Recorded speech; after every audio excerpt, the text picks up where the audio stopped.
Most people wake up in the morning and instantly start thinking about whatever problems they're dealing with. Those problems are tied to memories, and those memories are tied to certain people, experiences, and situations.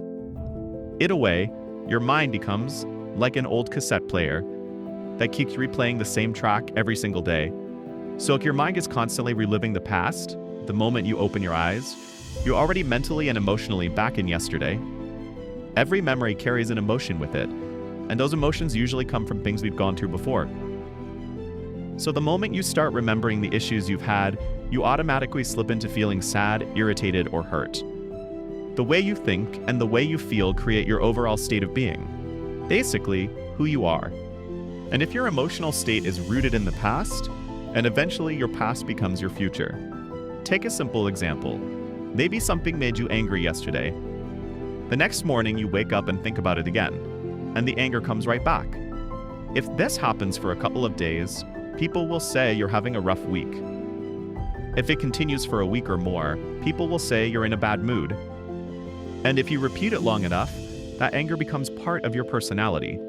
People begin to see you as the angry one. So your thoughts really do shape where your life goes. If you keep thinking from the past, you'll keep recreating the same life, even the parts you don't like. Here's how the cycle usually starts. You wake up, reach for your phone, scroll through Instagram or WhatsApp, check your messages, maybe skim the news, and suddenly you feel plugged back into everything familiar. Then you move through your morning habits, getting out of bed the same way, using the bathroom, drinking coffee from your favorite mug, showering, getting dressed, taking the same route to work.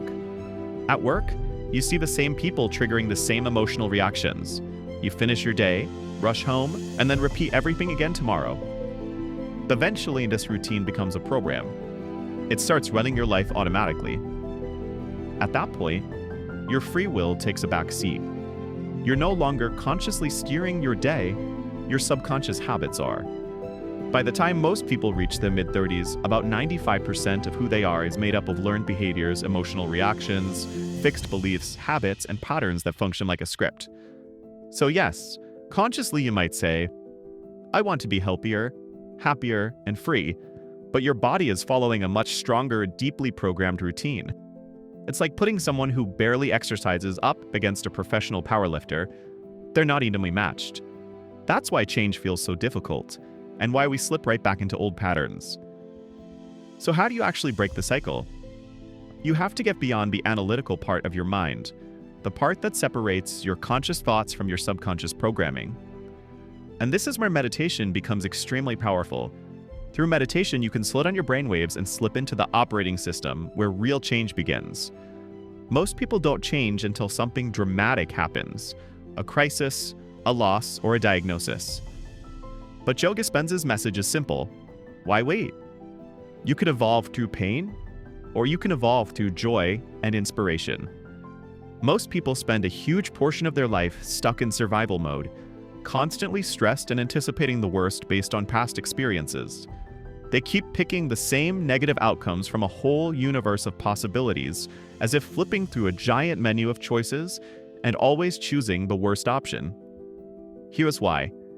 Every time you relive a negative moment, your brain and body release the exact same chemicals as if a situation is happening again. Your body doesn't know the difference. It literally believes you're living that moment right now. Because of this, people unintentionally recreate their negative emotional states over and over. So when they say they want to change, their body resists because it's been trained, sometimes for years, to live in those emotions. The body, which used to be the servant of the mind, becomes the boss. And when you try to step into something new, the body pushes back because unfamiliar territory feels unsafe. Going into the unknown feels uncomfortable. It's like stepping into deep water. You don't know what's below. And your body knows that if you cross that metaphorical river, the old you will have to die off. So it throws everything at you. Sudden itches, random memories, tasks you suddenly remember, distractions of all kinds. Anything to pull you back into your familiar emotional state. But here's the thing. The unknown is actually the best place to design your future. And meditation is the easiest doorway into that space. Once you reach a deep meditative state, you can start imagining and mentally rehearsing the life you want to live. What version of yourself do you want to become? What habits do you want? What future do you want to experience? Visualizing these things, with full presence, starts to rewire your brain. If you engage deeply enough, your brain can't tell the difference between imagination and real experience. Through a focused imagination, you're installing new software for your future self. Your mind stops being a record of who you were and starts becoming a map of who you are becoming. The hardest part is teaching your body how the future will feel before it physically happens. You can't just imagine the future. You have to emotionally experience it.